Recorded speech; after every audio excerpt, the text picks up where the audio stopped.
Hello, dear listener, and welcome to our tale of how 20 innocent lives were lost in Salem.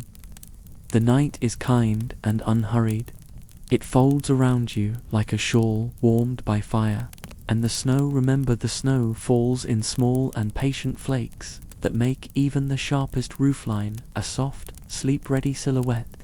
Imagine a village on the edge of the Atlantic world, its houses timbered and close to the ground, its paths stitched with the narrow prints of boots and the faint drag of sleigh runners. A single candle leans in a window haloed by frost. The wind laces through bare branches, a ghost with no grudge, only music. Draw closer to the hearth. Listen to wood sigh and give way to flame. Let your eyes slow. Let breath become a tide. In the hush between heartbeat and dream, I will take you walking through the year 1692. When Salem, half field, half forest, half prayer, learned how quickly fear can braid itself into law, we will not rush. We will lift doors gently from their latches and step into kitchens where kettles murmur and into barns where hay holds the day's last warmth. We will stand upon a small rise of rock, later called Proctor's Ledge, and we will not turn away. We will follow the thread of voices, some fierce, some breaking, many forever silenced, and we will do it with care, for the people you are about to meet once breathed the same winter air you do. Their names are Small Lamps, Bridget Bishop, Rebecca Nurse, Sarah Good, Martha Carrier, George Burroughs, and among them a farmer who would not say yes to a lie, and so lay down beneath stones. Come with me slowly to the place where this began, which was not a gallows but a parsonage, not a tribunal but a room where two girls sat by the fire and listened to the wind. Let your shoulders drop, let your jaw unclench. The tale is long, but it comes on tiptoe, and it loves the way sleep gathers at the edges of a story. Now, a quiet hook to guide you into dreaming. On some nights, when the air is still and the pines merely breathe, the snow itself seems to whisper numbers. 19, it says, and then, after a pause, so faint you might miss it, 20. Why 20? Why did the number not stop at doubt, or at prudence, or at mercy? Why did it climb to a roundness that feels like a tolling bell? Lay your head down. We will seek the answer together, not by storming the past, but by drifting through it, lantern in hand, careful of all we pass. Chapter 1. Whispers in the Winter. There is a kitchen where the beginnings of a century can be tasted in the air ash. Bread, tallow, the faint sweetness of cornmeal. Here, the fire keeps counsel. It throws its orange light upon two faces, each young enough to find stories brighter than sleep. Betty Paris, 9 years old, and Abigail Williams, 11. They are not so different from any children who have learned to listen to the voice of a grown world. A minister's house is a careful house, and the world beyond its door is a wilderness stitched with scripture. Outside, winter has made the meeting house bell a cold, silent apple of bronze. Inside, the girls have been gathering small adventures in the way that children do when snow keeps them close. Riddles, scraps of talk overheard from elders, and tales traded in the kitchen at the edge of chores. A woman from Barbados moves between hearth and table Tituba, who knows that stories can be a gentle fire on long, white nights. She is a servant here, yes, but also a keeper of rhythms older than these rafters. She tells of islands where water is a mirror almost too bright to look at, where mango trees sweeten the air and old spirits dwell in the green hush beyond the fields. The girls lean forward, their eyes reflecting fire and sea. When Betty shivers, it is not from cold. It is February, and the month has tucked its chill into the bones of the house. But something else has come in with the wind, a tremor, a stiffness. a cry from the throat that leaves the lips at an odd angle. The first time it happens, the adults frown the way adults do at any new thing in a frail world. The second time, they pray. Abigail too begins to startle, to glance at corners as if a moth nobody else can see hangs there, beating its soft wings. Their small bodies, so lately absorbed in the geography of chores and little winsome songs, begin to stiffen, to bow into shapes that no one has taught them. Fingers twist as if remembering some other language. Voices rise and break, then go low and strange. Salem is a meeting of two Salems. The village where fields stretch out and cattle steam in the mornings, and the town where trade moves like a tide and the sea is nearer. In the village where these girls live, the winters are longer and the sermons heavier. Reverend Samuel Paris, who has known the clatter of sugar barrels and the bargaining heat of the Caribbean before the colder discipline of New England took him, hears the cries and sees the contortions. A father watches, a minister weighs. He makes a ledger in his head. Is this an illness, a prank, a test?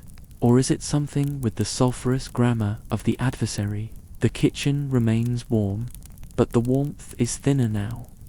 The adults' voices have gathered sharpness at the edges. Words like afflicted and bewitched skitter under doors, strange as new mice. Neighbors, drawn by worry and the fascination that always ties itself to worry, come to stand in the threshold and offer counsel. Some say the girls are sick with an illness that looks inward and strikes the nerves like iron. Some wonder if the devil has found the chimney. Some, God forgive them, enjoy being consulted. Sleep catches in your throat the way a drink sometimes catches. Breathe. The story is a drift, not a march. The kettle says hush, hush, hush to the room. In the corner, a cat narrows its eyes, not knowing that whole towns can turn upon what walks the mind unseen. Mary Sibley, a neighbor, tries what is called a witch cake. Rye meal kneaded with the urine of the afflicted, baked to hardness, and then fed to a dog, the old belief being that the animal will reflect or draw out the face of the tormentor. Imagine the heat of the hearth on her cheek, the urgency in her hands, the dog's swallowing throat. When Reverend Paris learns of it, his anger is immediate, a ritual stray from the path, a small rite out of bounds. Yet his frightened house has already taken one step into that quiet space where custom and panic collude. The girls, meanwhile, speak names. They do not begin with the great and respectable. That is not how storms unfold. Rather, they point haltingly, fearfully. Sometimes as if coached by a mood the room itself has set toward those already standing at the wind's edge. Sarah Good, a woman poor and sharp as a turned nail. Sarah Osborne, who has quarrelled over land and marriage and fallen from favour. And Tituba, whose skin and songs mark her as different and whose stories, offered to keep a winter night from growing teeth, are now taken as proof that the night had teeth all along.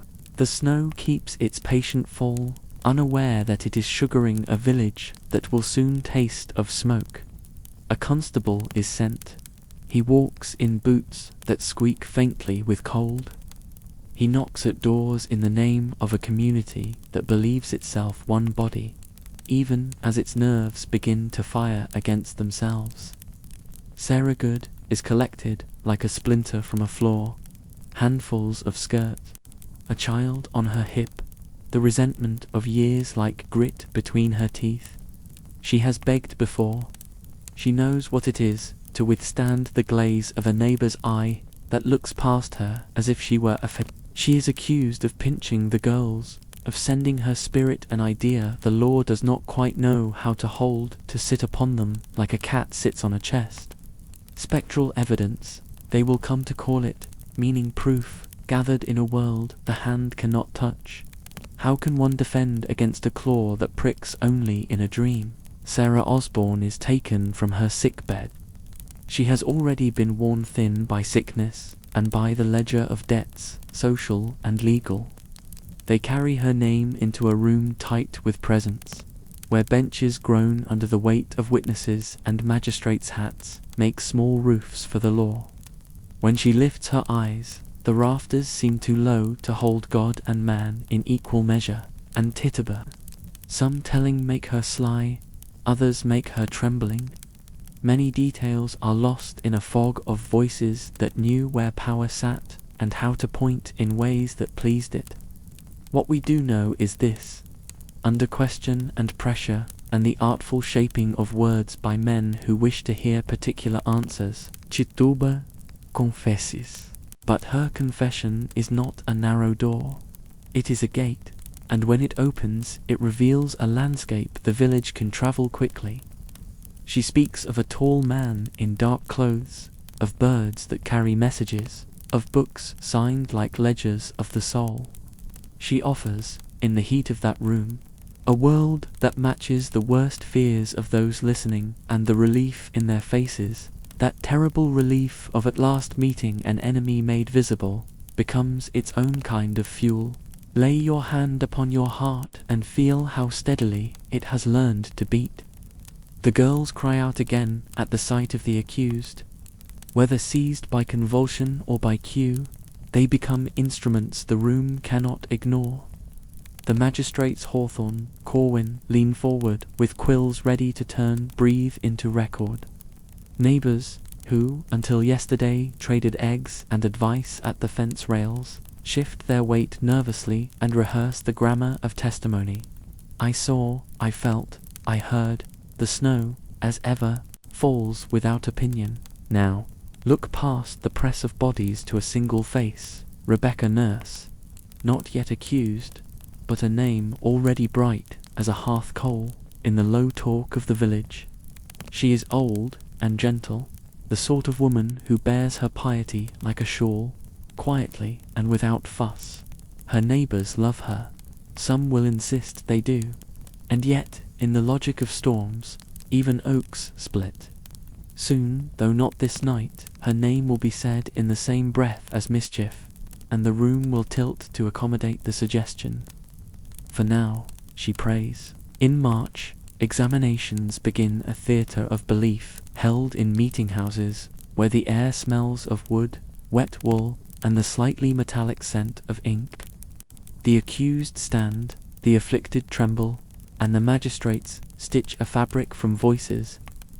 When the girls' limbs wrench and their eyes roll, the court reads this as reaction to a spiritual knife point. When a woman lifts her hand to brush away a fly, the gesture is noted as a sign, a pact, an invisible dart cast across the room. The law has entered a mirror and is now interrogating the reflections for guilt. Sleep leans in and sets its weight upon your shoulders, not to press you down, but to remind you that surrender is a kind of wisdom. The first arrests become the first links in a chain. A jailer who has fed vagrants now feeds an enlarging population of fear's prisoners. The cells are cold and close, boards thick with the smell of damp and old hay. Outside, the pond carries a lid of ice that will soon thin, and beneath that weakening glass, fish flicker like forgotten coins. Sarah Good speaks back. She cannot afford the courtesy that comes from comfort.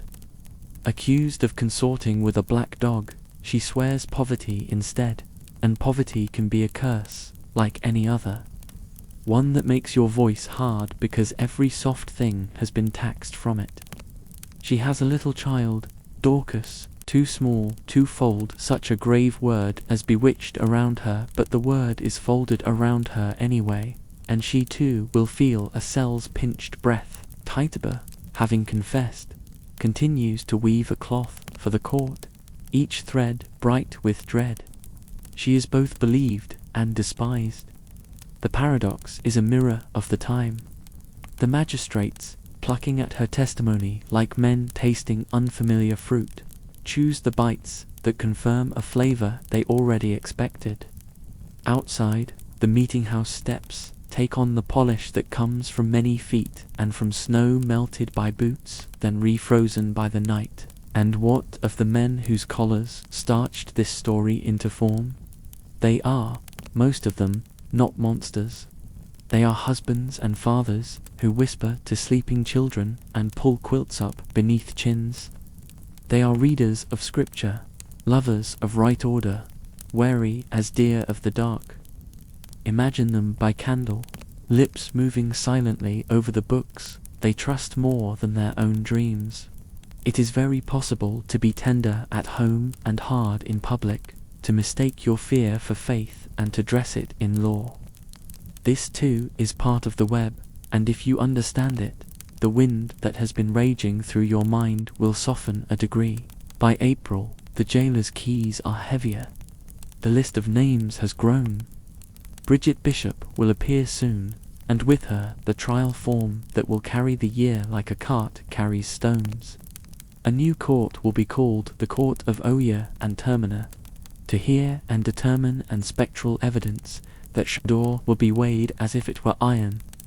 The village, which has long measured life in shameful acts, planting, mending, baptizing, burying, finds itself reciting charges the way it once recited psalms. But tonight, not yet. Tonight, stand once more in the parsonage kitchen. The fire has ebbed to a red that looks like the heart of some sleeping bird. The room is tidy, in that way good fear sometimes makes rooms tidy. On the table sit the small artifacts of living. A spoon, a length of thread, a scrap of cloth for mending, a Bible with a dried leaf tucked between pages. In the ash, the faint impression of the witch cake's shape lingers, a crumbly moon. The girls have been carried to bed. Their lashes lie still as straw on cheek. Tituba, in a corner, kneads her hands as if they were dough kneading rise. She stares at the embers and thinks of waves and green places.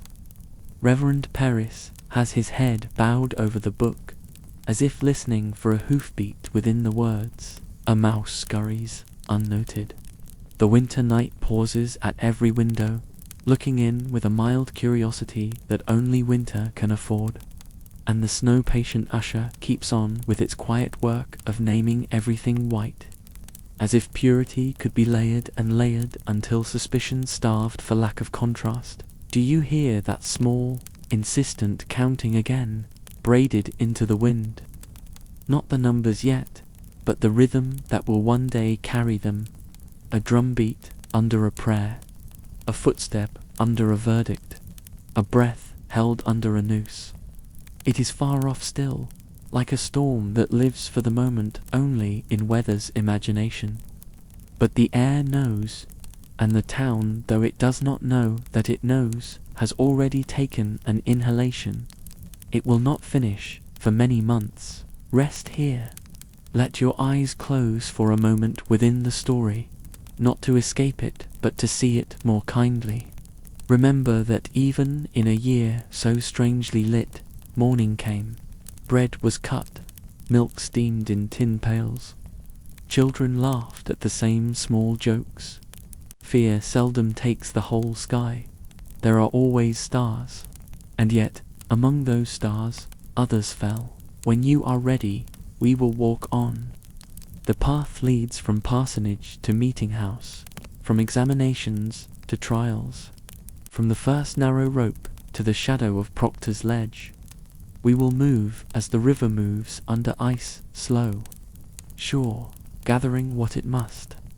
We will listen to Bridget's apple-red bodice creak as she straightens her back. We will hear Rebecca's voice like linen folded neat. We will feel the weight of stones set one by one upon a farmer's chest and ask what it means to refuse a lie in a town that has mistaken fear for truth. For now, sleep presses its cool hand upon your brow. The candle gutters and rights itself. A small ship finding the wind again. The house settles, timbers talking softly to one another as wood does when the cold remakes it. If the snow speaks, it does so only in a whisper that you can mistake for breath. When we rise again into the next chapter, we will step into the day where proceedings gather into patterns, and names that were once recipes and hymns and neighborly hellos become indictment and testimony and a scaffold's short shadow at noon. But not yet. Not until your breath has lengthened and the mind's bright horses have found their paddock and the gate is closed. Close your eyes a little more, dear listener. The rest of the road waits, but it will not go anywhere. Chapter 2. A red bodice before the bench. Spring comes to New England with a stubbornness that feels almost moral.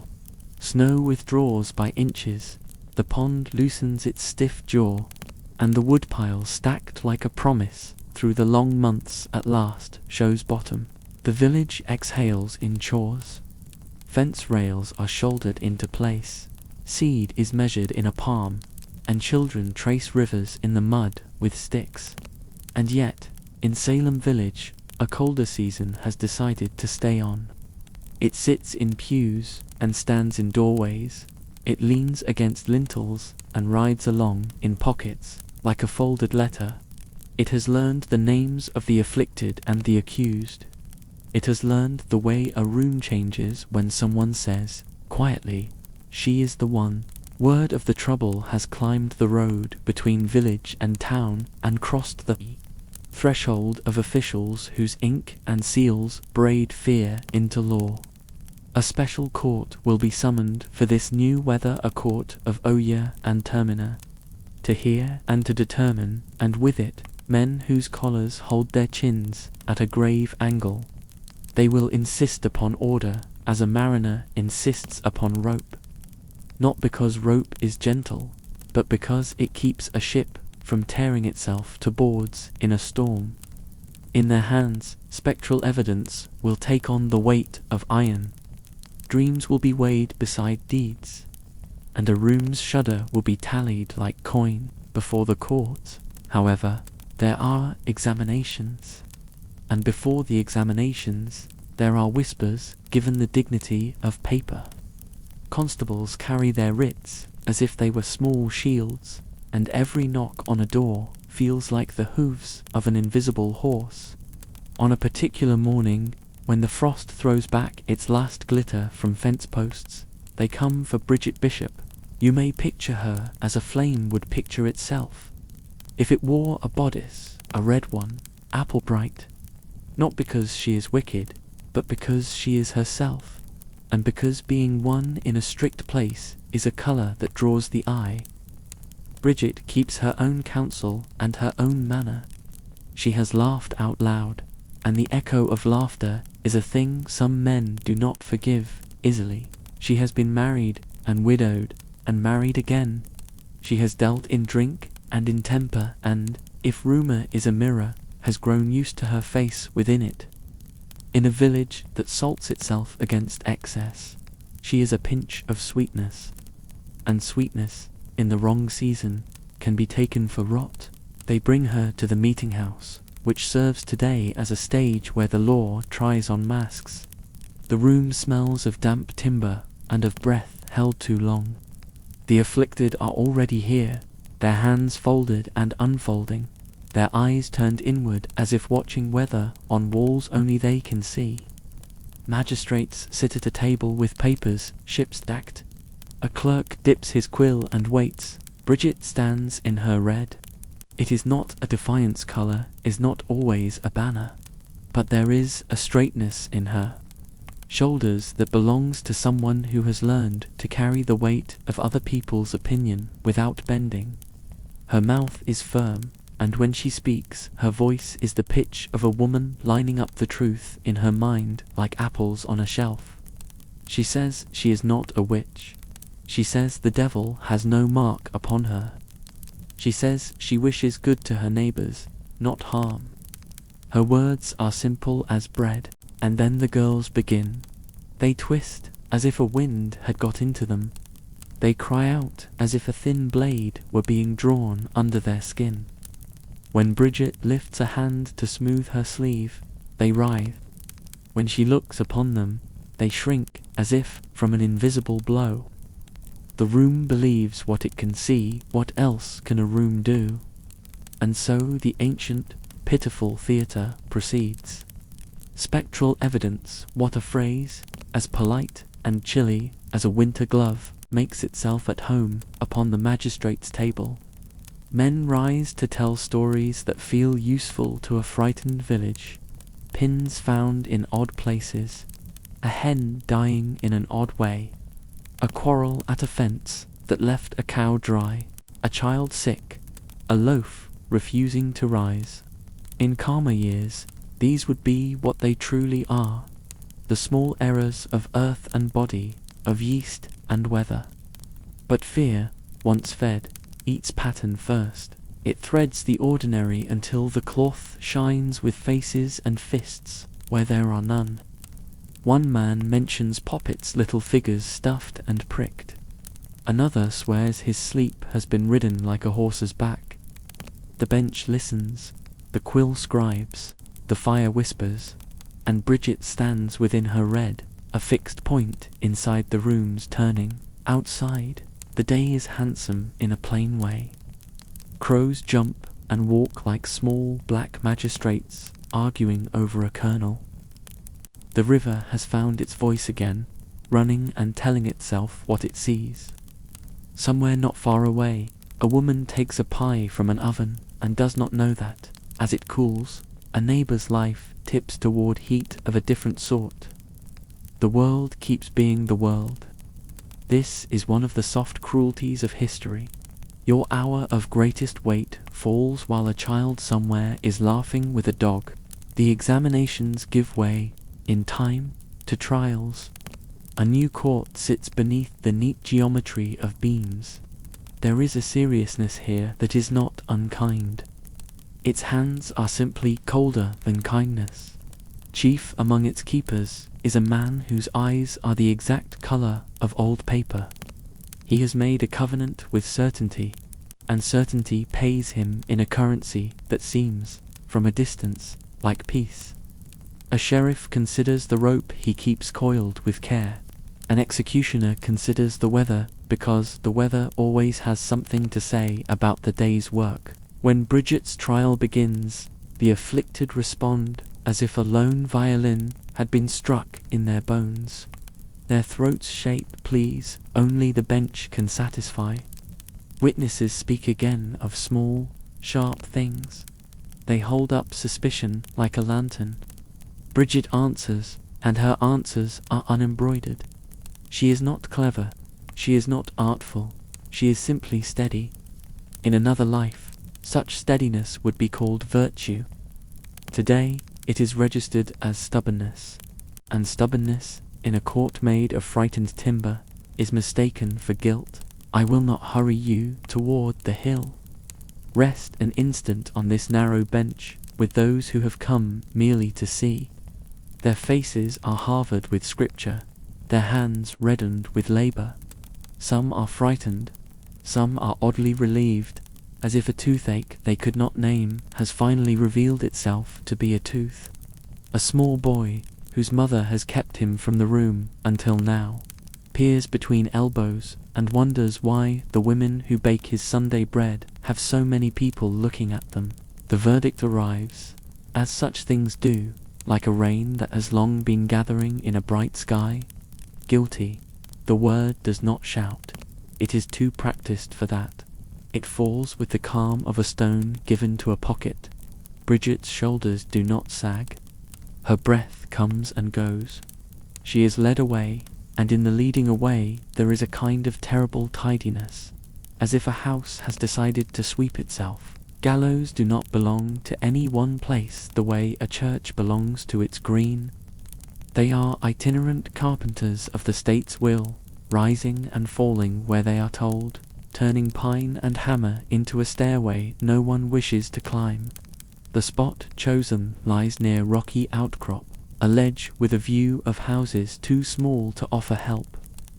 On the morning chosen, the sky is a pale bowl that someone has wiped with milk. Men work with ropes, while other men make their faces into masks of duty, the way a smith makes a horseshoe by habit learned over years. Bridget is brought. Her red is not quite so bright now, but that is the way of all colours in air like this. Sorrow is a frost. She looks upon the world from the height of the last step any person will take. The afflicted are not here. Their theatre requires an audience, and this morning's audience has been built for a different kind of play. The officials say the words that make killing into keeping order. A minister, earnest as bread, prays for a soul the law cannot retain. If we must, we will stand gently near, not for spectacle, for witness. The rope knows its task. It is a simple tool, a loop made by human hands to answer a question asked improperly. There is a hush that is not reverence but concentration. The world gathers itself, and then the world lets go. The body falls into stillness. In that stillness, the court will later claim there is proof. If witchcraft had lent her weight to the devil, he would have borne it. If she had made covenant, some sign would have shown. But stillness is what all bodies come to, guilty or innocent, pressed or pardoned. Stillness is not a verdict. It is a law of another kind, older than any seal or bench. The people drift back to the shape of their lives. A husband lifts a pail. A girl draws a circle in dust with her toe. A shopkeeper checks his tally and pretends not to calculate whether the morning's spectacle has sharpened or dulled appetite for sugar. Yet the air of Salem has changed its recipe. It holds a pinch of metal now, a taste that will not dissolve. One name has crossed the threshold between rumour and rope. The door is open. Others will be asked to walk through it. Night comes to the ledge, and to the parsonage, and to the meeting house, and to the cells where straw tries and fails to warm stone. In one such cell, a woman, Rebecca Nurse, perhaps not yet condemned but already wrapped in the town's cold attention, folds her hands and whispers a psalm that has walked with her since girlhood. In another, Sarah Good draws her knees up and worries her lip. Not about her own soul, she has chewed that subject thin, but about her child, Tituba, somewhere beyond the edge of certainty, dreams of water wide and salt, and in the dream the island wind tells her that all storms end, though not always where you wish to land. The court sleeps, too, in its way. Magistrates dream the dreams of men who have convinced themselves they serve a purity that must be kept at any cost. One wakes with a start, certain he has heard a bell. There is no bell. There is only the heart, which rings the hour constantly and never asks to be paid. He turns his pillow and chases again the coolness that always hides just out of hand.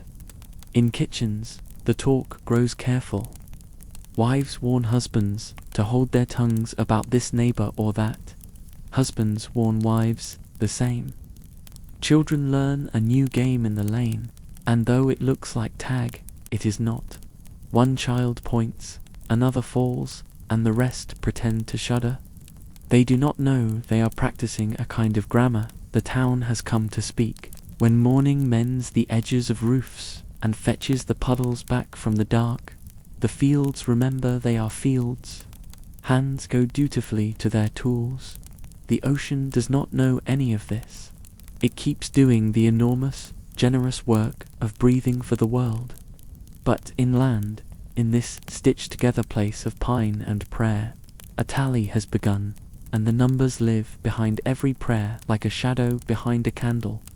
One, the shadow says, then waits.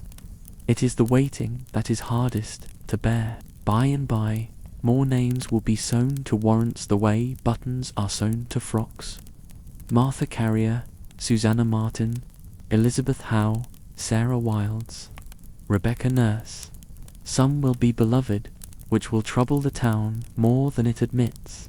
Some will have the bad luck of already having been disapproved of before there were ropes and writs. One man, George Burroughs, will stand in the noose and pray with such perfect recall that those listening will falter, then catch themselves, then decide that the devil can quote scripture to another. Giles Corey will teach the village what a human chest can bear when a man refuses to speak a word that isn't true. But do not go there yet. Let the story move as a skiff upon a very still river, slow enough that you can see the minnows in the weeds, the light in strips upon the bottom. Tonight, remember Bridget, and not only the way her life ended, but the way she stood, the straightness, the steady answers, the hands that once fastened a red bodice in a room where day was simple and unafraid. Remember that, in small places, small gestures are sometimes taken for crimes. When fear has been eating thin and needs strong flavors to feel full, remember, too, that everyone in that room had a history. A child lost in a winter past, a harvest that rotted, a marriage that mended, a secret hung like a key under the shirt. We are each a bundle of reasons for others to misread us. It is a mercy when we are read kindly. It is a catastrophe when we are not. Lay your head down. The court will sit again in our next waking. More testimony will be gathered like twigs. Someone will call it a brush pile, someone else a pyre. Letters will be written to men of science and of God asking how far the devil's arm can reach into a girl's throat. Answers will arrive wearing the clothes of certainty and the cologne of caution. A governor will weigh petitions against the trembling of his own house. And out beyond the last fence, the woods will continue with their green work, indifferent and holy, both at once. For now, breathe. Let sleep find you in the slow eddies of this telling. There will be other steps, other names, other mornings. The road goes on, but it goes on softly. The candle pools and narrows. The night is long enough to hold us, and kind enough to release us when it is time. Chapter 3. The Court of Oyer and Terminer. The mornings turn from pewter to butter. Sap sweetens the air where woodcutters have left their mark, and the fields begin their work in long green syllables. But the village has a second season set over it, like a second sky. And under that sky a new room is built, not with beams and shingles, but with words and signatures and seals. The court of Oyer and Terminer, called to hear and to determine, opens its mouth and breathes in the summer. It is a plain room, the way most rooms in this place are plain. Yet it has learned to hold an extraordinary heat, the heat of belief rubbed hard against fear. There are benches and a table and a clerk whose ear is so tuned to the scratch of his own quill that he sometimes mistakes that sound for thought itself. Men sit whose collars and consciences have been starched by doctrine and by years of standing straight. One of them careful, exact, a winter tree in a summer month, will teach the room a terrible habit. The habit of taking shadows for stones. Outside, the day does not know it is part of a trial. Bees fairy gold between blossoms. A child runs a stick along a picket fence and hears a music that can never be taken down in notes. The harbour is a different conversation entirely, all rope and tide and barter. Yet, when the gavel, small hammer, big echo strikes the board, even the birds seem for a breath to stall mid. The afflicted are there. Their faces hold both pain and a knowledge of being seen. They are instruments as much as they are people today, and the men at the table have learned to play them by asking a certain question in a certain tone. Fingers lift as if pulled by unseen string. Backs arch as if they were bows, strung for a shot no, I can follow. When an accused woman twists a handkerchief between her fingers, 3 girls seize at once, and the cloth becomes briefly not cloth but proof. The court nods. A page acquires new ink. Somewhere in a pew a widow thinks of the crease she ironed into her husband's shirt before he died, and wonders how a simple fold can mean so much in one room and nothing in another. Spectral evidence. The phrase arrives polished and respectable, like a guest with a clean collar and a crooked story. It is evidence of a kind that lives in eyesight but not in hand. In the private country of terror, where a person's shape can leave their body and bruise, pinch, ride, press, choke, the judges lean toward the afflicted as men lean over a well, and if the bucket returns with screams and seizures, they drink and call it water. In calmer seasons, this would be named by a smaller word, error. But summer has given courage to rumor, and rumor wears lace cuffs today. Names multiply the way dandelions do once you notice the first. Petitions are stitched and carried like warm loaves to the door of authority, and sometimes the paper itself feels hot enough to burn. She is good. A neighbor writes of a neighbor, and lists kindnesses in a neat, knotted hand. Broth carried across snow to a sick bed, mended sleeves, a psalm said over a crib. She is not, someone else replies, and tells stories in which cows milk clots and bread sulks and children cry out names in their sleep. The court reads both. The court believes one. Rebecca Nurse arrives like a hymn sung before anyone has learned to distrust singing. She is old, but old the way linen is old, thinned by years, yes, but strong in the weave. When she stands, the bench straightens a fraction. Not in reverence, exactly, but because some lives carry a grammar even stern men recognize. Her family and friends bring petitions stitched with prayers, and the parchment smells faintly of lemon and smoke, as all parchments do in a place where candles are a currency of sight. They make a quavering bridge out of words. We have known her charity, we have seen her humility, we have measured the labor of her hands, and for a moment the room seems willing to cross. The afflicted see her and cannot bear it. Their bodies recall the script that the season has taught them, and they perform it with an urgency that is almost beautiful. The way a storm can be beautiful when it is far from your roof. They fall, they cry, they complain of a cold that touches the bone from the inside. They claim to see a figure that is Rebecca and is not Rebecca. The judges listen to both a psalm and a shiver, and decide that a shiver tells more truth than a psalm today. There is, briefly, a mercy shaped like a word, not guilty. It passes the clerk's mouth and drops into the air with the softness of a feather. For a heartbeat, the room is a pond startled into stillness by a thrown stone that somehow does not splash.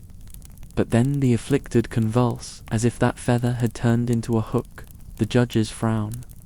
A technicality is found and set like a wedge, and the verdict is taken up again, turned over, reinterpreted the way a farmer might turn a clod to find what lies beneath. Guilty. The word means the same thing it always means, and entirely something else. Sarah Good stands beneath the same roof on a different day. Her voice is iron gone to wire. She has been poor long enough to know how quickly charity can rot into contempt in other people's mouths. She denies with the dryness of someone who has been thirsty too long. It is not a plea for water. It is a refusal of brine. When she is told her soul must be saved by confession, she offers the court a mirror it does not like. God will give you blood to drink, she says to a man whose certainty has been rubbing a spark into rope. The phrase will follow him like a cough in later years. The court mistakes the heat in her words for the heat in the devil's forge. The clerk writes, the day moves toward a hill. On another morning, Susanna Martin, small and stung by long contempt, meets the room with a scorn that reads to some as courage and to others as proof. What, do you bring others into my mischief? She asks, when a woman faints at the sight of her, and the sentence is a bell rung in the wrong church. Its music offends the devout, but the bell is only being itself. Elizabeth Howe, Sarah Wilde's they come and go, like stitches pulled through a common cloth. The pattern that forms is not God's. It is a human one, but it claims holiness, and thus is hard to unpick. The jails fill beyond their own imagination. Straw is laid and relaid. Iron learns the shape of too many wrists. The night watch passes with a lantern and does not know whether it keeps its small son lit for mercy or for order. Babies are born in cells, the way seeds sometimes germinate in cracks of stone. Life insists, even where law has forgot to leave space. Fees are charged to the imprisoned. The world has not ceased requiring its taxes. And sometimes a family must choose between sending coin to the turnkey or bread to the children at home. The arithmetic of fear makes beggars of those who once had enough. The court's calendar begins to resemble a farmer's certain days for certain work, and July marks 5 names together in a line that can be read as a prayer or an inventory, depending on the mouth that reads it. The morning of rope is always clean. Someone chooses that cleanness deliberately. It is a discipline to wash your hands and your soul in the same basin and call both rinsed. The cart rolls, the ledge waits with the patience of stone. Rebecca Nurse walks as if she is walking in church. A gate that assumes the floor nearer the altar is not fundamentally different from any other floor, only brighter. She murmurs a psalm, and the words go up and slip among leaves like thin birds. The noose is heavy with the world's old habit of making circles mean endings. Somewhere, still, a neighbor loves her. The law has never been skilled at measuring love, which is why it often drops a plumb line down a life, and then claims the earth rose to meet it. Sarah Good rides in the same cart and keeps her eyes narrowed against a sun. She will no longer have to plan her day by when a minister leans close to harvest a last confession. She does not oblige him. She has spent too many years providing what she did not have to those who did not deserve it. The rope learns her weight and forgets it the same instant. Elizabeth Howe, Sarah Wildes, Susanna Martin each takes a turn in a world that will later say turn as if the choice were theirs. The ledge is not a witness so much as a ledger, and the entries are brief. If your breath falters, lengthen it gently. The story must be told in a way that allows sleep to share the room. The breeze at the ledge is a soft thing, even now. It brings pine to the nose and moves a lock of hair at a child's temple as he stands far off, not quite understanding but building the memory anyway. A dog barks and is hushed. Somewhere a bell rings for some other reason, a wedding, a meal, a ship, and for a second truth and habit exchange places in a way that makes the heart ache. The court returns to its room and to its instruments. More warrants are cut as if from a bolt of cloth. The summer wears thin where sweat gathers at collars. Men write letters to men who live at the mouth of larger rivers, asking for advice. Learned replies arrive with a crispness of phrase that suggests the writers have never watched a rope. Some say yes, proceed. Others say go slow, examine. The court reads both. The court believes one. The governor weighs the storm and the rudder, and tells himself he understands both. August leans in with a heat that makes the pine pitch run like tears. On a certain day, the cart rattles with names heavier than usual. Martha Carrier, stubborn as iron driven into a gatepost. John Proctor and his wife Elizabeth, though the wife's sentence will be postponed by the fact of the life inside her. George Jacobs, bent as a question mark, who requires a staff to find the shape of the path. And George Burroughs, a minister once among them, who left in a tangle of debts and hurts, and who now returns wearing chains as if they were some terrible ornament. He will stand upon the ladder and recite the Lord's Prayer without stumble or pause, and the air in the throats below him will go thin. For a heartbeat, the court doubts the map it has been using. Then the doubt is folded and put away. The devil, after all, can mimic anything. This is what certainty says when it is asked to surrender. There are cracks, though, even in a summer built of iron.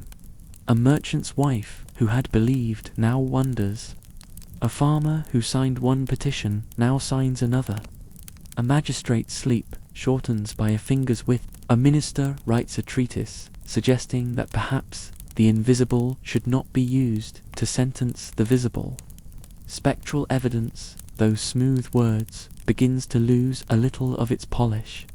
When the court looks into the mirror it has been using, it sees behind its own face the faces of those who have been made to wear guilt, like a garment cut by other hands. Wind talks through corn. The world does not appear to be changed, and yet everything has shifted a degree. We will not hurry. The story is a river with a courteous current. You can trail your fingers and not fear being pulled under. Tonight, let the court's voices fade to a murmur beyond a door. Let the ledge grow cool again in the evening. Let the petitioners unlace their shoes and rub the dust from their ankles. Let a woman who has not slept in 3 nights sleep, and dream not of ropes but of a brook she knew as a girl where the minnows flashed like thrown needles and the shades smelled of mud and mint. Tomorrow within the tale's tomorrow, not yours, we will walk to a field where a man meets stones not as weapons but as tests, and the village will learn what a chest can bear rather than breathe a lie. We will also listen to the first careful words by which minds begin their gentle turning, and how a governor's pen will eventually outweigh a room full of convulsions. Not yet. For now, breathe the summer in small sips. Night is a hand laid lightly upon the crown of the head. Pine, earth, the far hush of the sea, these are older laws. Lay down among them and let them rule. Chapter 4. The silence of Giles Corey. September wears a thin shawl of mist in the mornings, and the fields hold their breath while the sun decides whether to burn it off or let the day keep its softness. The court continues, but something in the sound of its steps has changed. Between quill and verdict there is now the faintest hesitation. The way a good horse pauses when a rider asks it to cross water it does not entirely trust. Word has travelled of a man who prayed to well beneath a noose. Word has travelled of babies catching at air in prison and of fees charged for shackles and straw. Word has travelled of sleep that will not be persuaded, even with psalms.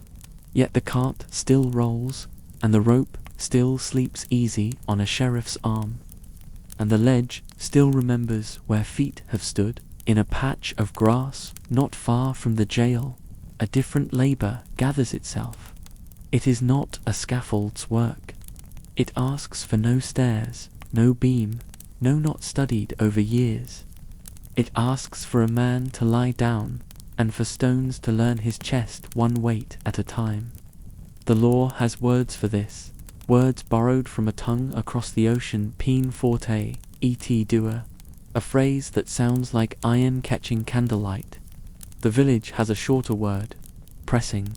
It has not been done here, not like this, not for years to come memory, and so the grass will have to teach itself how to bear witness. Giles Corey is old in the way granite is old. 81 seasons have walked across him, left their prints, and moved on. He has made mistakes, who has not? And once he struck a farmhand hard enough to brew talk for weeks. He paid for that anger the way a man pays taxes, with coin and regret. Now, in the hot logic of the year, the talk has turned to darker shapes. That his wife, Martha, has read books. That she has held herself too straight in the room where the girls bent and broke. That her intelligence has been taken for insolence and then renamed league. Giles is drawn into the circle that forms wherever fear and pride clasp hands. The court asks him for a plea. He will not answer. Not guilty, not guilty. He will not say, guilty, of course not. He will not say, he understands something the room does not. To speak within a geometry gone wrong is to help it hold. The sheriff and his men prepare the place. They bring a board long enough to turn a man into a threshold. They bring stones, some rounded by rivers, some sharp from walls, and set them near, as if laying out ingredients for a meal the body does not wish to eat. There is a cartwheel in sight. There is a tree whose leaves keep their own counsel.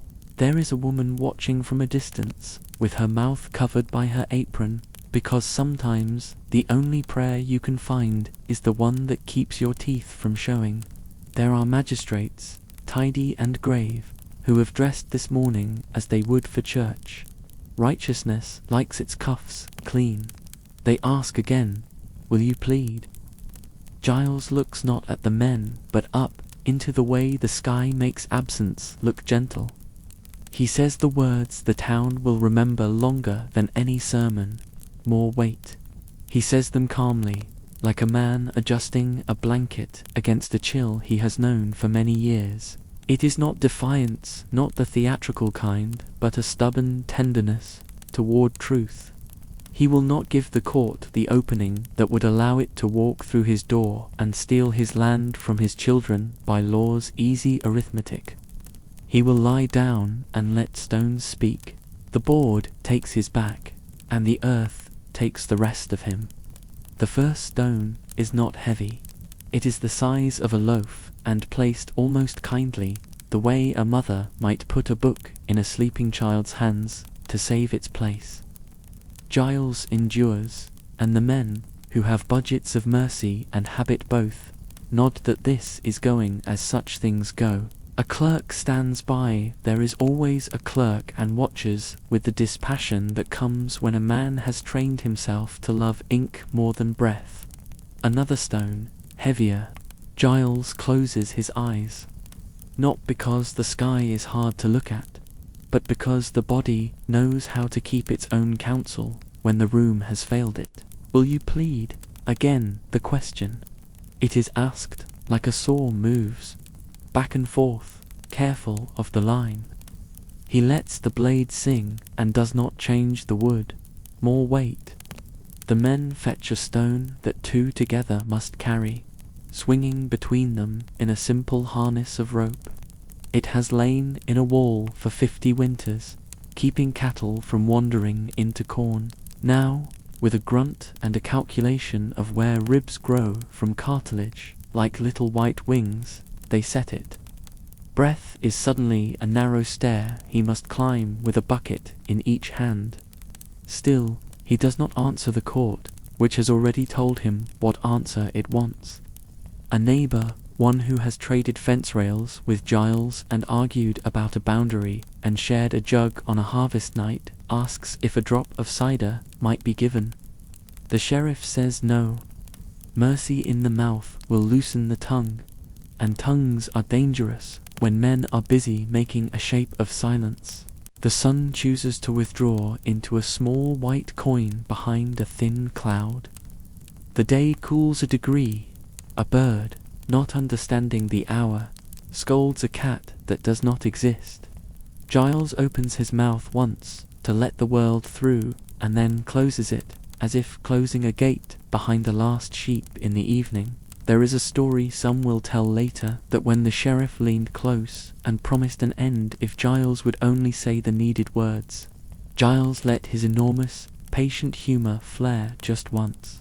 He asked, so the story says, that the sheriff add more weight, and perhaps adjust a stone, as if advising at a hearth where the fire has been built wrong. Whether he spoke thus, or only thought it, the field remembers a smile, moving like a shadow under the skin. A thing too brief to be measured and therefore true, they lay more. The board becomes a map of pressure. The old man's chest answers with creaks the hearers will later call oaths. His tongue, some say, pushes out. swollen now not by sin but by the simple physics of hunger for air, and the sheriff, zealous, proud, frightened, wanting to be praised at dinner by men who think they understand justice, presses it back with the tip of his cane. There is a woman crying now. An infant stirs in a sling. A dog lies down because lying down is what dogs do when confusion makes the air smell of thunder. The magistrates watch, and one of them licks his lips without knowing he has done it. As if tasting the salt that rises everywhere, the law believes it serves God. More weight. The field hears this request as the last good sentence in a year that has been making very poor grammar of things. Men obey because obedience is their schooling. Stone rests upon stone. The earth considers its portion and does not complain. The board speaks a long, low syllable. No one before today knew boards could make. And then, because all bodies come to the same shore, no matter what ferryman ushers them over, Giles arrives.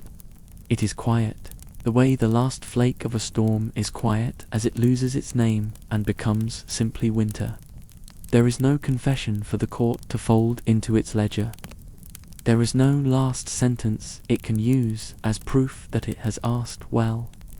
There is only the weight, which the men will lift again, and the body, which will never need to be asked anything more. They take the stones off, as if undoing a problem with the wrong answer. Carefully, but with a hurry, they will later call respect.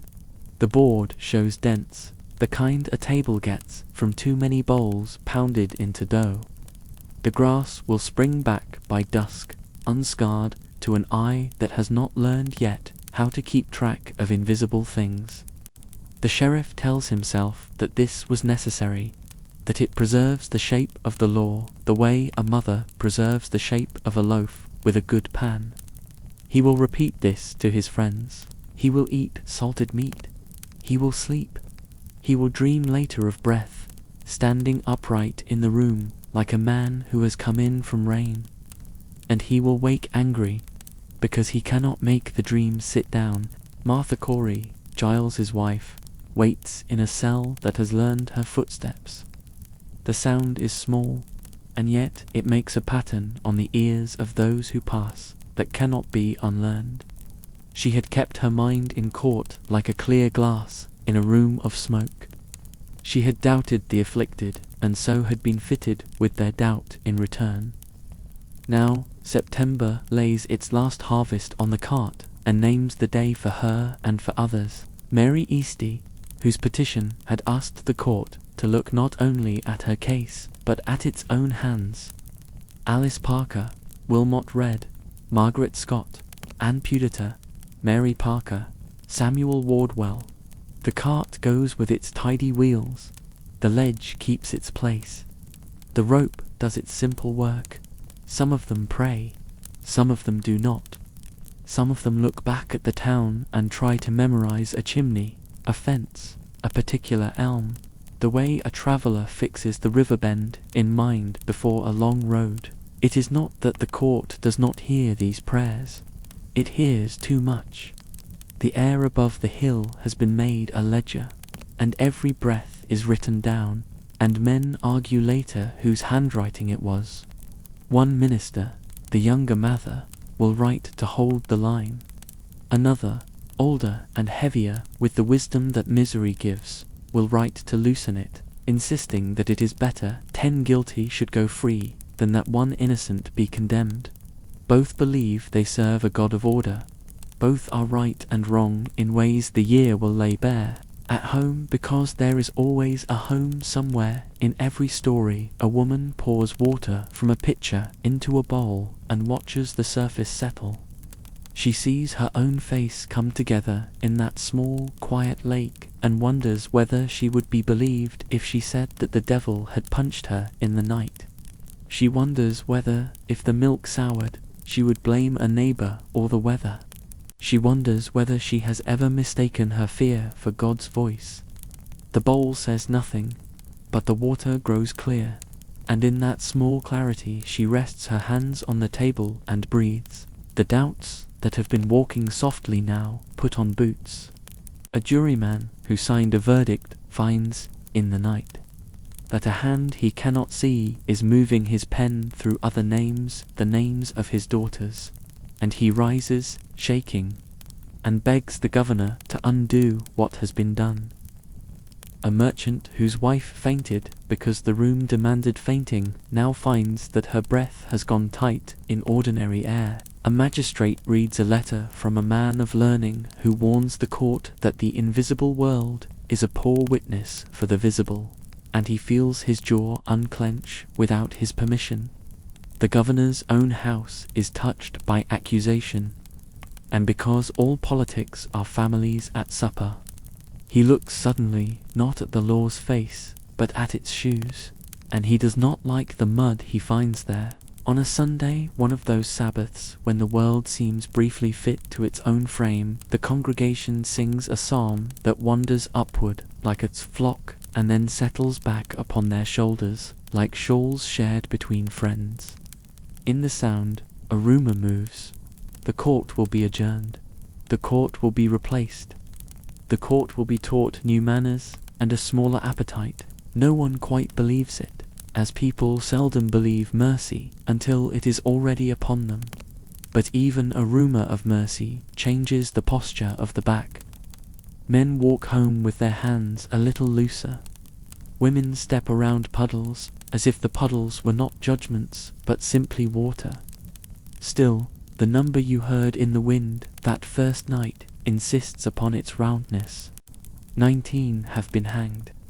1 has been pressed until the silence he carried inside his chest cracked open and returned to the world as a story the town will never finish telling. 20. The village continues to lay out bread and mend stockings and shake the crumbs from a cloth into a dooryard where sparrows gather with their quick, gossiping feet. A child asks his mother why stones were needed, and she says, because sometimes men think weight will teach truth to speak. The child says nothing and remembers the way a stone fits the palm, cool, patient, older than any court, and he thinks perhaps stones do their work better holding up fences and houses than pressing answers from hearts. Night comes to the jail window and finds Martha Corey speaking to it as if it were a friend. She tells it she has read books and will read more in the world beyond the world. She tells it she has loved her husband, and that love is a light no sheriff's cane can tamp back. She tells it that sometimes the soul must say no where everyone else says yes, and that the price of that no can be counted in lines drawn upon the face and in a circle of rope. The window listens, as windows do, and lets the night in. In another cell, Mary Easy whispers that if there is to be justice, let it begin not with her rescue, but with a new way of seeing for those who judge. The night carries that request to the roofs, and to the ledge, and to the governor's pillow. And whether he hears it in his ear or only in the looseness of his jaw the next day, the prayer has done its work. We will not hurry to the signatures and seals that will finally step between fear and its instrument. We will move as a tide moving against the tide, slowly, each wave learning the other's name. October is on the lip of the year. The leaves have found their true colors at last, and are letting go in little, brave parables that the court would do well to study. A hand will soon take up a pen and write an order that tells the gallows to sit down for a while. Another hand will take up another pen and make a new court with a narrower mouth, one that will not eat shadows. Juries will begin to fail at the old appetite. Acquittals will come like small lamps lit in a row. Children will be returned to arms that have been bracing themselves for grief. The jailer will count his coins and find them fewer, but his shoulders will sit a little lower on his body, and he will not know why until he sleeps. For tonight, lay your head upon the coolness that always visits toward morning, and let the field where Giles lay be a meadow again. Let stones be stones, let boards be boards, let breath be breath. Remember that even here, even now, a neighbor carried soup across a lane. A girl cleaned a pew with oil. A boy found a bird's nest under the eaves and decided to leave it where it was. Remember that men who believed themselves good made ruin in the name of goodness, and that the village that made those men also made those who doubted and who wrote letters and who, at last, were heard. Sleep takes such stories and turns them in its hands until the sharpest edges dull enough to hold. When we open our eyes again within the tale, we will stand in the doorway of a room where the law is looking at itself in a new mirror. We will hear the paper say disallowed to the invisible and acquitted to the visible. And the numbers that have been whispering in the chimney will stop adding and begin to subtract. Not all harms can be undone. Not all names can be called back from the ledge. But a tide can turn, and when it does, even stones seem lighter where they lie. Chapter 5. The 20 Souls. October arrives with a hush that feels almost like courtesy. Frost makes a lace of the last squash leaves, and the trees stern all summer suddenly confess their colors and begin to let go, leaf by leaf, as if to teach the town a better way to release. In the meeting house, the benches remember the weight of faces turned toward the bench and the bar. And in the parsonage, a kettle still hums the old lullaby of water learning to be steam. The habits of living go on. The habits of fear have learned to pause. A pen scratches in Boston, and the sound reaches Salem like a change in weather. Men of letters have argued across distances measured in days. And a governor has begun to listen with the attention of a man who hears his own house breathe in the night. Another minister has written that the invisible world is a poor witness for the visible, and that mercy, stout, common-sense mercy, should be the hinge upon which judgment swings. A sentence is read aloud that will outlive the year. Better that 10 guilty escape than that one innocent be condemned. The words are firm, without heat, a coat hung on its peg near the door, waiting to be put on whenever chill enters the room. The court of Oyer and Terminer, broad-mouthed, hungry, quick to swallow shadows, finds itself unwelcome at last. The gavel that had made even birds falter in mid-air is set down. A new court will be formed with a narrower appetite, one that will not eat dreams for breakfast. For a little while, the town is a body that has stopped running, but has not yet learned to breathe in an ordinary way. The afflicted, whose voices once ruled a room, speak softer. A few do not speak at all. A juryman wakes with sweat cold at his temples, and tells his wife he can feel in his hand the weight of a pen that he cannot remember lifting. She presses his fingers between her own and says nothing, because sometimes love is a silence big enough to let a person hear his own conscience. But the ledge does not forget. In June, the gallows learned the shape of one woman's last breath, Bridget. In her red, and in July, it took 5 more. Sarah Good, Elizabeth Howe, Susanna Martin, Rebecca Nurse, Sarah Wilds. August carried its own handful, Martha Carrier, George Jacobs, John Proctor, John Willard, George Burroughs, and the town discovered that a man can pray perfectly beneath a rope and still be pronounced false by ears, trained to call certainty truth. September, thin and bright, set the cart on the road twice more, once for a field where stones were asked to teach the law a lesson it did not deserve to learn, and again for the ledge, where ate their names, a litany with the texture of bread and wood and weather took the last step a person can take.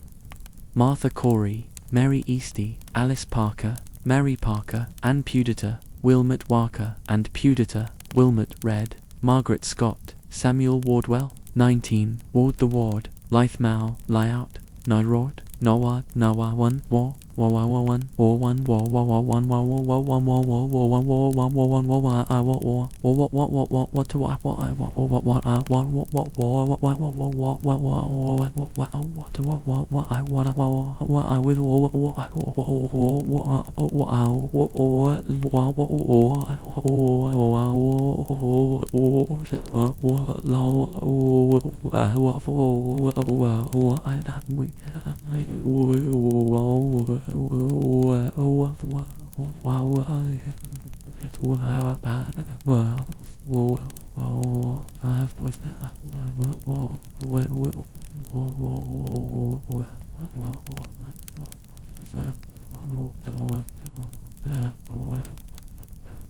One lay beneath a board and asked for more weight, not because he loved pain, but because he understood how a single no can save a house of yeses. 20. A round number that tolls in the wind like a bell you cannot find with your eyes. The town keeps its customary calendar, Sabbath, wash day, market, meeting, yet every hour is now double-shadowed by a scaffold's geometry and by a field's flat stubbornness. In the goals, straw is turned and turned, and sometimes life presses through stone the way a seed will split its tough coat and declare itself green in the narrowest crack. A child born in a cell learns to bat the air as if the world itself were trying to rock him. A mother counts her steps until counting turns into prayer and prayer into the quiet that comes after you have spent every word and have none left to give, but still, somehow, have breath. When the new court gathers in the colder months, its collar buttoned tighter, its eyes trained to squint at anything that insists upon the invisible, the old script falters. Spectral evidence, once the court's favorite witness, is told to sit in the back and keep quiet. The afflictors' bodies still remember how to speak anguish, but the law has begun to remember that anguish is not grammar enough to sentence a person to a rope. An acquittal is a small lamp lit in a long corridor. More follow, some are pardoned, some are loosed for lack of proof, where before proof had been anything the frightened could see with their fear. The door of a cell opens, and a woman steps out, blinking, thin as a needle and twice as sharp. The turnkey clears his throat and requests the fees owed for chains and straw, for the space her body took from the darkness. While the darkness held her, she swallows, pays if she can, and if she cannot, she waits, free in law and imprisoned by arithmetic. Even mercy has its ledgers in a hard year. There are gaps in the story that we must fill with the respect due to unrecorded tenderness. A neighbor shares broth with a man whose eyes have learned to rest nowhere too long. A child who once played at fainting in the lane, imitating what he saw in the meeting house, wakes screaming and does not know why until he remembers a woman's hand and how it trembled, not with accusation, but with the effort of carrying a pail. A minister, one of the kind ones, the sort whose voice deepens when he speaks of love, pauses in a sermon and allows the silence to say God for a whole breath. In homes where tapes are mended and dough is kneaded and splinters teased from small fingers, a new caution lives, not the old caution that barred laughter and colour, but a humbler one that asks, is there a kinder name for what frightens us? Winter makes the ledge honest again. Snow finds every jut and names it softly. Icicles teach patience from the eaves. In such light, the mind can see what it refused to see under summer's clamour. How quickly a room can be taught to prefer drama to truth. How easily a town that believes itself righteous can drift, on good intentions and bad habits, into cruelties so tidy they look like housekeeping. If you are very still, you can hear repentance in the creak of a beam, in the way a door takes its time closing. There are letters. There are petitions with careful loops and stern strokes. lists of names gathered like gleaned grain. There are apologies of a kind, some formal and stiff, some raw as a scraped knee. A juror writes that he is sorry, truly sorry, that his hand was a hand among hands that did not know how to weigh. A girl grown now from the age when performance makes a stage of any room stands in a meeting house and asks forgiveness for the part she played. When the town sang that terrible chorus, she speaks of delusion, of deceit, of a devil that looked like admiration and sounded like attention. She speaks as if she is washing a wound with cold water. It stings, and it cleans. Those who hear her do not know whether to nod or weep, so they do a little of both. Across years, the town learns to write differently about itself. A legislature undoes, as best a legislature can, the sentences it once allowed to be written in rope and iron. Coins are counted out to those who lost husbands and wives, not as price, but as gesture. Money is clumsy at love, but it is one of the few languages governments speak. A century turns, then another. Stones are placed in a garden with names as precise as seeds on the packet. Each name a small room where a visitor can set a thought and let it rest. Schoolchildren learn to say the names without hurry. A teacher speaks the words innocent and executed in the same sentence, and lets the room discover, together, how they shiver against each other and make a new kind of understanding. Even in our time, a last name is cleared ink, correcting ink for a girl who grew old without her justice. And the correction feels like the final stitch in a long seam, snugged down at last. 20. The number has stopped marching and begun to stand quietly in the field, as numbers do when they have told you all they can. It will not change, but the way we stand near it can.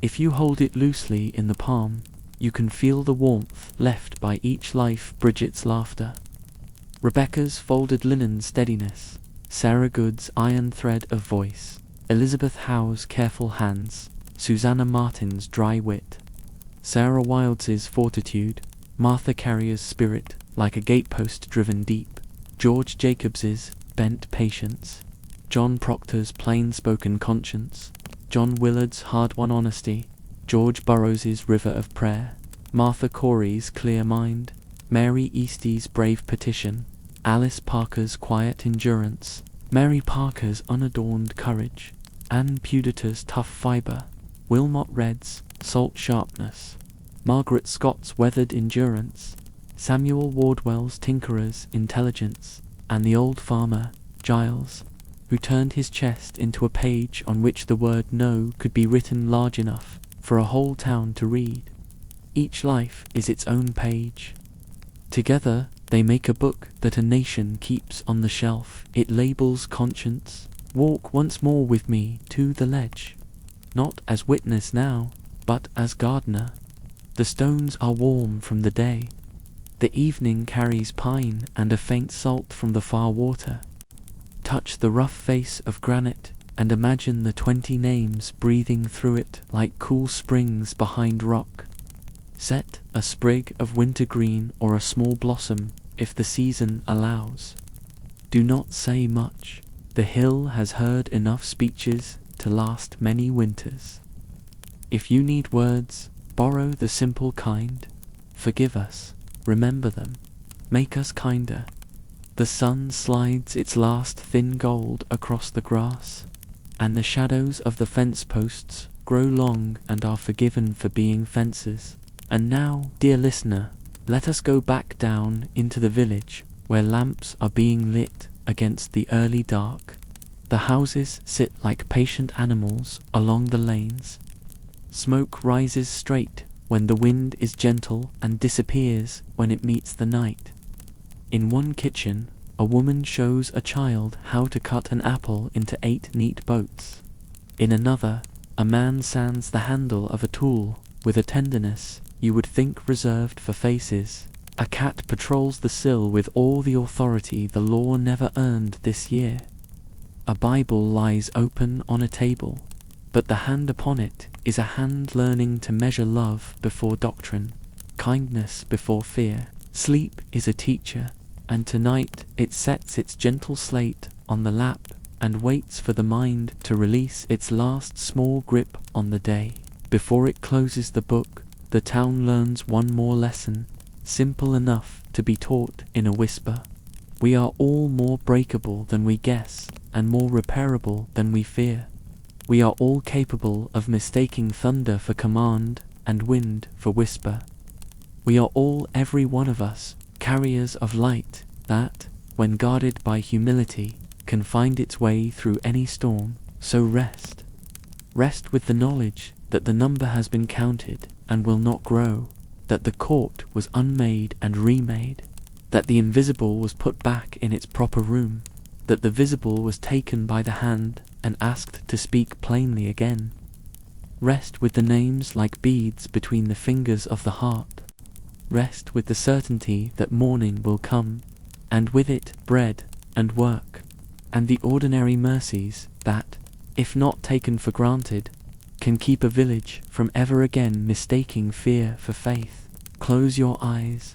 Hear the shore, far off, speaking its patient language of arrival and departure. Feel the house settle, beam talking to beam, like old friends easing back into chairs after a hard year. Let the last light fold itself away behind the hill. The road we walk together will still be there when you wake, but the sharpest stones have been moved off to the side. If the wind speaks numbers, answer with names. If the night whispers guilt, answer with the quieter word grace. Chapter 6. Echoes after the storm. Winter thins to a pale silk, and the roofs of Salem exhale little ghosts of warmth at dawn. The court that once devoured shadows has been dismissed, and in its place a leaner mind sits at the table with the law. The rope sleeps unused. The ledge keeps its counsel under snow, each stone tucked like a loaf beneath white cloth. Yet the year does not simply leave. It lingers in rafters and cupboards the way smoke lingers after a cooking fire, faint but real. A taste on the air and a reminder in the nose that heat and hunger once held difficult conversation here. The parsonage kitchen, where our lantern first woke the tale, learns a slower music again. Kettles murmur about ordinary soup. A log cracks with the polite surprise of wood meeting flame. The girls whose bodies once described tempests in the public eye now find their gestures measured by other rooms, by chores, by the choreography of growing older, by silences that are not performances but the mind putting itself back together. No one says it aloud, not yet, but sorrow has begun its quiet work of sanding down the edges of every voice. In the meeting house, a minister climbs to his place and allows the psalm to climb with him. He has trimmed his sermon, not its faith, but its sharpness. Once he would have spoken the invisible, like a map printed over land, rivers of warning running where the fields truly lay. Now his phrases carry more pasture than cliff. He names love the way a farmer names rain, not as a threat to be outrun, but as a gift to be held in barrels and used well. When he finishes, he does not search the faces before him for enemies. He searches them for neighbors. And in the second of that searches gentleness. A woman who had learned to hold herself small allows her shoulders to loosen a finger's width. A letter passes hand to hand, and its words are not a rope but a ladder. It speaks simply of error and repentance, of the danger of taking the inward storms of a few as laws for all.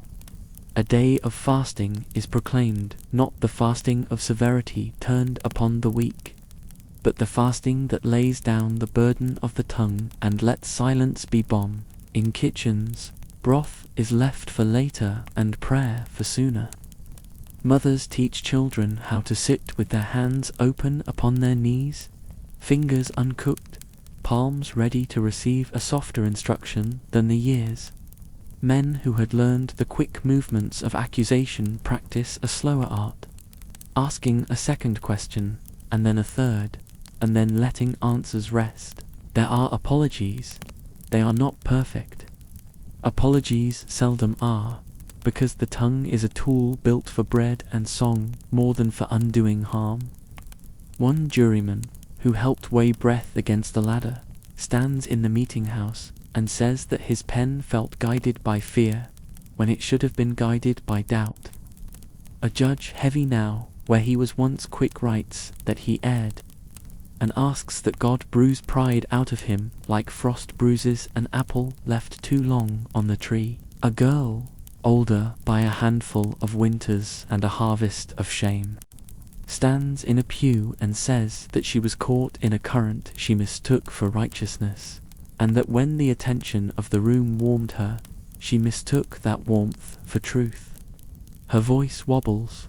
A woman in the back, who once whispered her name as a threat, now whispers it as if calling a child home at dusk. Not every door opens at the knock of contrition. Some houses keep their shutters drawn, because inside them grief is a shy animal that startles at exposure.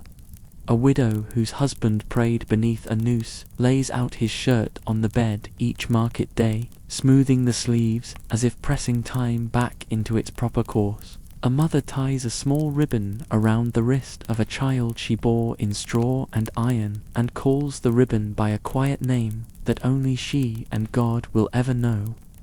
In the fields, men cut stubble and sharpen tools.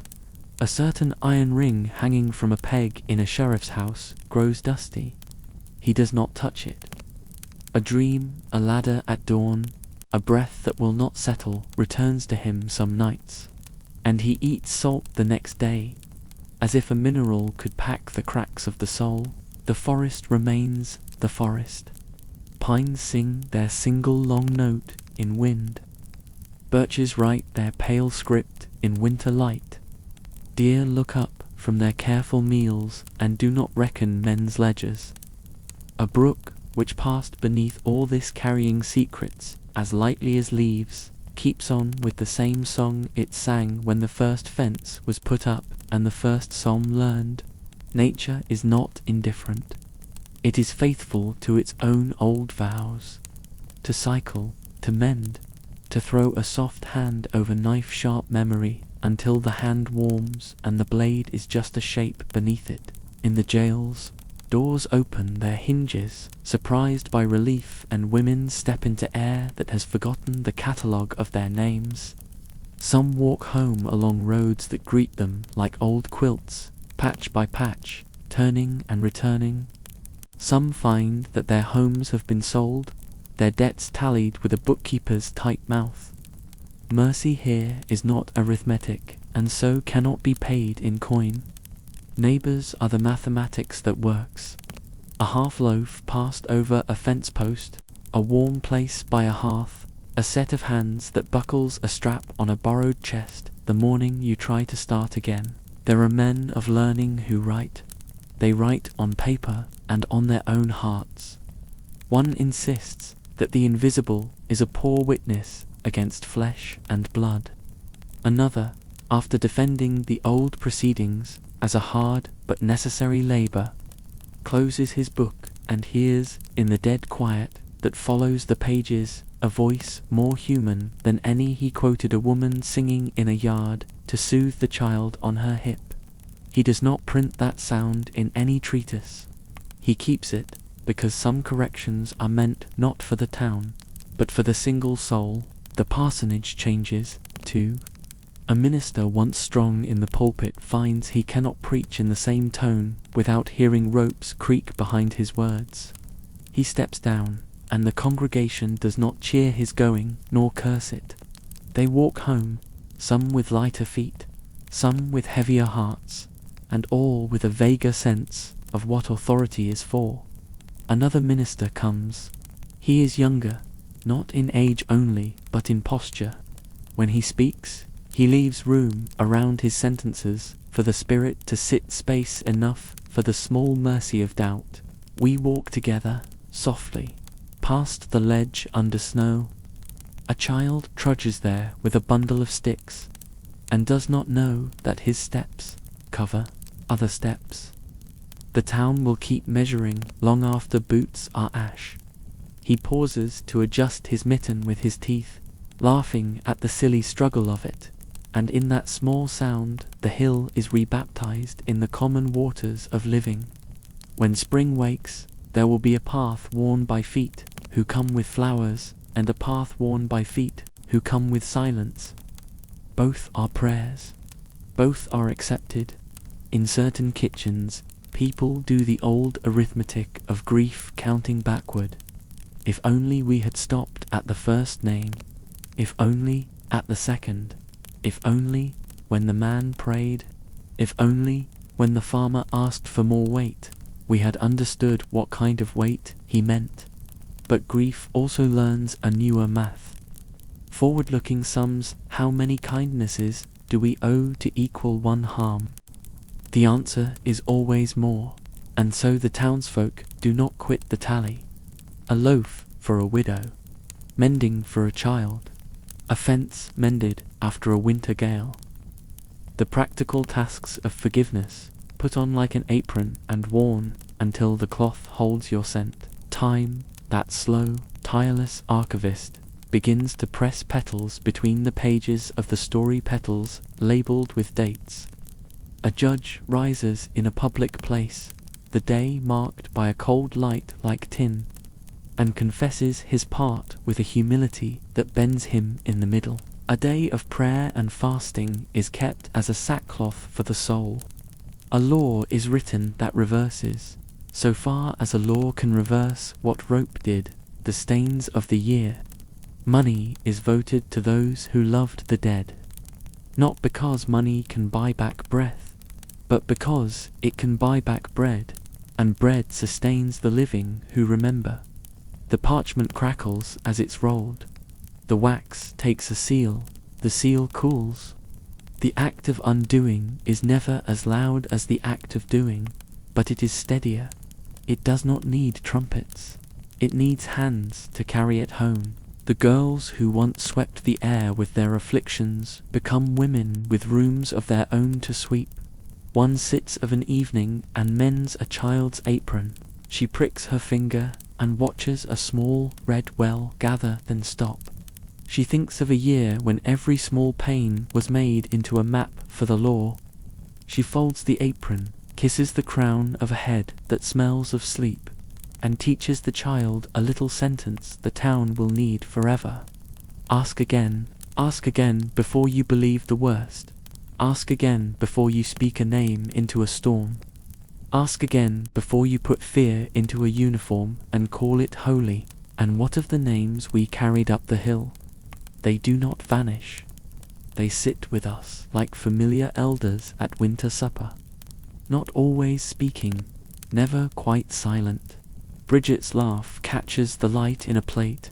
Rebecca's steadiness is the chair that does not wobble.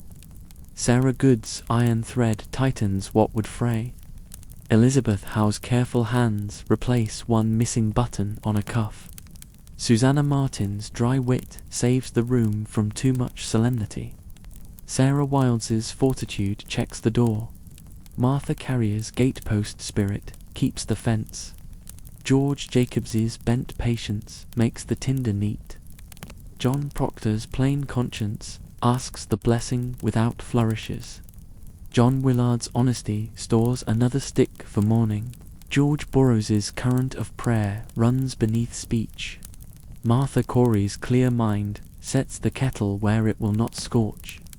Mary Easter's brave petition is the extra bowl laid out for a stranger. Alice Parker and Mary Parker's unadorned courage keep the wash from freezing. Anne Pudita's tough fibre knots, a good rope for the well. Wilmot Redd's salt sharpness seasons the stew. Margaret Scott's weathered endurance keeps the fire. Samuel Wardwell's tinkerer's patience fixes the hinge. Giles sets his palm on the table, and the table, remembering the weight it once bore, gives back a steadiness that belongs to anyone who sits down to share bread and say grace with a low voice. The world beyond the village does not forget, either. Years gather into decades, and decades into centuries, and still the story walks, taking the arm of each generation in turn. Students copy names into notebooks with the simple seriousness of young hands doing first sums. Teachers keep a map of 1692 on the wall, not to point at the guilty but to point at the turnings. The month when law stopped eating dreams, the day a judge bent, the hour when a woman said she had been wrong, the morning when a field held the weight of truth and did not crack. Visitors come with cameras and quiet. They step among stones set like letters you can walk inside and learn the alphabet of sorrow. They read and breathe and go home changed in the way a person changes after standing long by the sea, rinsed, sobered, enlarged by something older than grief and kinder than pride. When wind combs the town, you can almost hear two languages in it now. One is the old grammar of panic-sharp consonants of hurry, a handful of vowels stretched tight across fear. The other is a softer tongue learned afterward, more pauses, more small words, more room for the neighbor's face. Children, quick at picking up whatever music is in the air, learn the second language as a mother music, and the first as a warning siren they hope never to hear again, except in stories told to keep the second tongue strong. Night, our old companion, continues to arrive on time, folding its shawl over eaves and fields. It has learned to, where once it was used as a canvas on which to paint monsters, now it is used as a page on which to write tenderness. Lovers walk without counting footsteps to the door. A father carries a sleeping child from hearth to bed with the practiced curve of arms. An old woman places a candle in the window for a son who will be late, not because she fears the forest's devils, but because she loves the way light looks from the road.